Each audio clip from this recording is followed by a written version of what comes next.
Bonjour les amis, ravi de vous retrouver dans cette vidéo. Je voudrais à travers celle-ci souligner l'importance de considérer le trading comme étant un sport de haut niveau.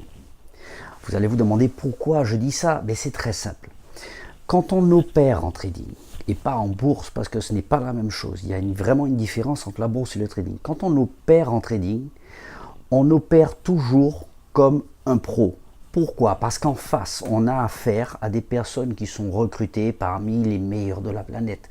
Ce sont des gars qui ont fait HEC, ce sont des gars qui sortent des grandes écoles et surtout ils travaillent dans des banques prestigieuses, ils travaillent dans des instituts de trading prestigieux, ils ont des capitaux, ils opèrent justement avec des capitaux importants, ils ont des coachs, ils ont des mentors, ils ont une armée d'analystes avec eux, ils ont également un matériel hyper sophistiqué.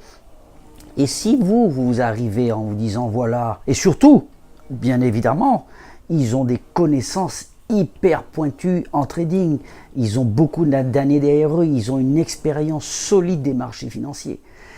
Le problème, c'est que si le trader particulier qui arrive en disant voilà, moi je vais apprendre, oui, je vais suivre un petit séminaire et puis ça va le faire. Je vais simplement m'inscrire chez un courtier, je vais ouvrir un petit compte et puis je vais m'amuser. Oui, non, là, je vais vous dire, à tous les coups, il va se faire plumer. Il n'a aucune chance. Et aucune chance parce qu'en face, on a affaire à des mecs pro, dans un environnement de pro, avec des capitaux de pro, avec du matériel de pro. Et c'est pour ça que je dis, c'est un sport de haut niveau. Quand vous avez Usain Bolt qui part en compétition, est-ce que vous croyez que derrière, il n'y a pas des années d'expérience, il n'y a pas des années de sacrifice, de labeur, de sueur, etc. Et tout se passe sur un court instant, même si ça se passe sur 10 secondes, mais derrière, il y a un travail qui est énorme. Bien justement, je trouve que le trading, ça ressemble un petit peu à ça, et surtout le day trading.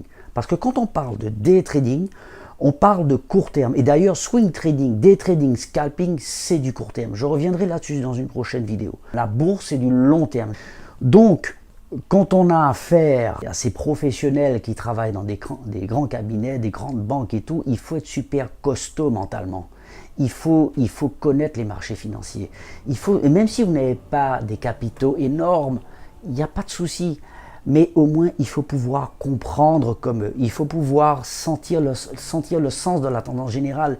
Et puis, il faut savoir ce que c'est qu'un ratio de Fibonacci, il faut savoir ce que c'est que les vagues d'Elliott, un RSI, un stochastique, un MACD, un mouvement haussier, un canal haussier, un canal baissier, un support, une résistance, une moyenne mobile, des bougies de retournement, etc. Et j'en passe, il y en a des quantités. C'est pour ça que c'est non seulement c'est hyper technique, il faut avoir l'expérience, c'est hyper pointu, mais aussi, psychologiquement, il faut avoir un mental d'acier.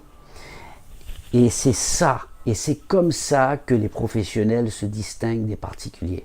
C'est parce que non seulement ils ont la technique, mais ils ont la psychologie, ils ont le mental. Ils sont entourés justement des personnes qui vont les accompagner dans ce sens. Si par exemple je décide demain de me mettre à l'athlétisme, parce que je cours vite encore, je cours très vite à mon âge, il n'y a pas de souci, il n'y a pas de problème. Mais bon, si je fais une course avec Usain Bolt, il sera déjà arrivé sur la ligne d'arrivée que moi je ne serai même pas arrivé à la moitié du 100 mètres. Vous comprenez? Le day trading, le court terme, ça ressemble plus à un sport de très très haut niveau. Parce que ça va très vite. Et principalement sur les actions US, parce que les mouvements sont très très rapides. Il faut pouvoir sortir rapidement de sa position quand on sait qu'on a tort. Et il faut pouvoir laisser courir ses gains. Et donc pour ça, prendre une partie de ses bénéfices, remonter son stop à zéro pour pouvoir profiter du mouvement dans toute son amplitude. Et donc laisser courir ses gains. C'est ce qui fait la différence entre les pros et les amateurs. C'est que les amateurs, en général, quand ils commencent à gagner, ils coupent rapidement leur position pour être sûr de ne pas perdre, tandis que le professionnel, quand il commence à gagner, il laisse courir dans toute son amplitude. C'est-à-dire ce qu'il fait, la plupart du temps, il prend une partie de ses bénéfices, arrivé à un précédent niveau, une résistante précédente s'il est à l'achat ou un support précédent s'il est à la vente, précisément, et il remonte son stop à zéro. Donc psychologiquement, quoi qu'il arrive, il est serein parce qu'il a déjà récupéré une partie de ses bénéfices. Donc il y a tout l'aspect technique, il y a l'aspect psychologique, l'aspect matériel également. Il faut du bon matériel aussi. On n'arrive pas comme ça en se disant voilà, j'ai un petit écran, j'appuie sur un bouton, ben oui, mais et si ton petit écran il tombe en panne, ben tu fais quoi? Voilà, et pendant ce temps-là, ta position, elle continue à courir. Vous comprenez? Voilà pourquoi, à mon sens, le trading, c'est un sport, c'est comme un sport de haut niveau, mais sur le plan psychologique. Bien, j'espère que j'ai pu vous éclairer à travers cette vidéo. Abonnez-vous à mes réseaux sociaux, n'oubliez pas de vous abonner également à ma chaîne YouTube, je vous mets le lien juste en dessous. Partagez à vos amis et inspirez les autres autour de vous. À bientôt.